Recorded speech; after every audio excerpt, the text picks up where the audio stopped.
খুব সহজে যেটা থেকে আপনি মুক্তি পাবেন সেটা হচ্ছে ঘৃণা। আর বারবার চেষ্টা করার পরও যেটা থেকে আপনি মুক্তি চাইলেও পাবেন না সেটা হচ্ছে ভালোবাসা। ভালোবাসা শব্দটা খুবই ছোট, কিন্তু আপনাকে এই ভালোবাসা এভাবে আটকে রাখবে, টেনে রাখবে যে আপনি চাইলেও সেখান থেকে ছুটে যাওয়ার কোনো পথ খুঁজে পাবেন না। ভালোবাসা অদ্ভুত জিনিস। মায়া, ভালোবাসা এই শব্দগুলি আসলে সবার ক্ষেত্রে হয়তো হয় না, কারো কারো ক্ষেত্রে এমনভাবে আটকে রাখে যে চাইলেও এর থেকে মুক্তি পাওয়া যায় না।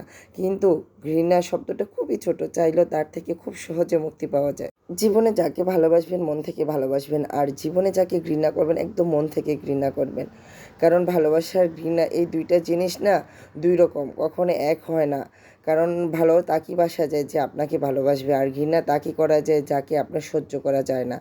আসসালামু আলাইকুম এভরিওয়ান, সবাই কেমন আছেন? আশা করি সবাই খুব ভালো আছেন। আলহামদুলিল্লাহ আমিও ভালো আছি। ফ্রেশ ফ্রেশ একদম তরতাজা নদীর চিংড়ি মাছ কিনে আনলাম। এই চিংড়ি মাছগুলি কেন কিনে আনলাম, চিংড়ি মাছ দিয়ে কী করব, সব কিছু নিয়ে আজকের ভিডিওটা, আশা করি সবাই খুব ভালো লাগবে। এই চিংড়ি মাছগুলি আসলে আমার বাসায় খাওয়ার জন্য আমি আনিনি, কারণ আমার ছেলে একদমই চিংড়ি মাছ পছন্দ করে না। আমি অল্প অল্প করে আনি মাঝে মাঝে মেয়ের জন্য। এত ভরপুর চিংড়ি মাছের ডিম যে আমি ধুতে গিয়ে অবাক হয়ে গেছি যে সব চিংড়ির ডিম বের হয়ে যাচ্ছে, কিন্তু কোনোভাবে চিংড়ির ডিমগুলি আটকে রাখার কোনো সিস্টেম নাই। তো যাই হোক, চিংড়ি মাছ পরিষ্কার করাটা কিন্তু অত সহজ না যতটা সহজ মনে হয়।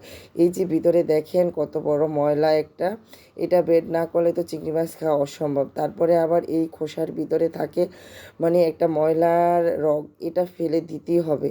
এটা দিয়ে আসলে রাখলে আর চিংড়ি মাছ মুখে দিলে বাজে একটা গন্ধ আসবে, মুখে ময়লা লাগবে। তো আসলে পরিষ্কার করাটা ঝামেলা হলো, করতে হয়। যদিও এখানে চিংড়ি অল্প, তো আমি অনেক সময় নিয়ে চিংড়ি মাছগুলি পরিষ্কার করেছি।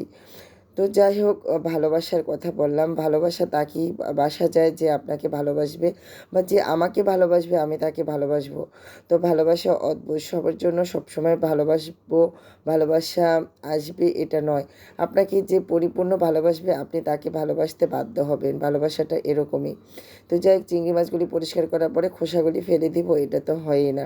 সে আদিকাল থেকে মা, নানি, দাদিকে দেখেছি চিংড়ি মাছ খোসাগুলি পাটায় বেটে তারপরে সেই থেকে একটা রস বের করে সবজি বা মাছের মধ্যে দিয়ে দিত। তো আমিও তার ব্যতিক্রম নয়, আমি পাটা ব্যবহার না করলেও আমি ব্লেন্ডারে ব্যবহার করেছি। সেখান থেকে মানে রসটা বের করে চিংড়ি মাছের সাথে ভেজে নেব। আর চিংড়ি মাছগুলি না হলুদ, লবণ, হালকা মরিচ দিয়ে তেলের মধ্যে একদমই হালকা ভেজে নিচ্ছি। তারপরে সেই তেলের মধ্যে আবার ঝোলটাও ভেজে রেখেছি। আর এখানে বড় দেখে 2টা চিংড়ি ভেজে রেখেছি আমার ময়না পাখির জন্য। তো যাই হোক, চিংড়িগুলি ভাজার পর ঠান্ডা করার পর বক্সে ভরে দিলাম, ফ্রিজে এখন রেখে দিব। এই চিংড়ি মাছ কোথায় যাবে, এই চিংড়ি মাছ দিয়ে কী করব, পরপর ভিডিওতে অবশ্যই শেয়ার করব। আর হয়তো কেউ অবাক হবে যে এই চিংড়িগুলি কার জন্য কি করতেছে। আসলে ওই যে বললাম না, ভালোবাসা। ভালোবাসা অদ্ভুত। ভালোবাসা দিলে ভালোবাসা পাওয়া যায়, ভালোবাসা এমনি এমনি আসে না।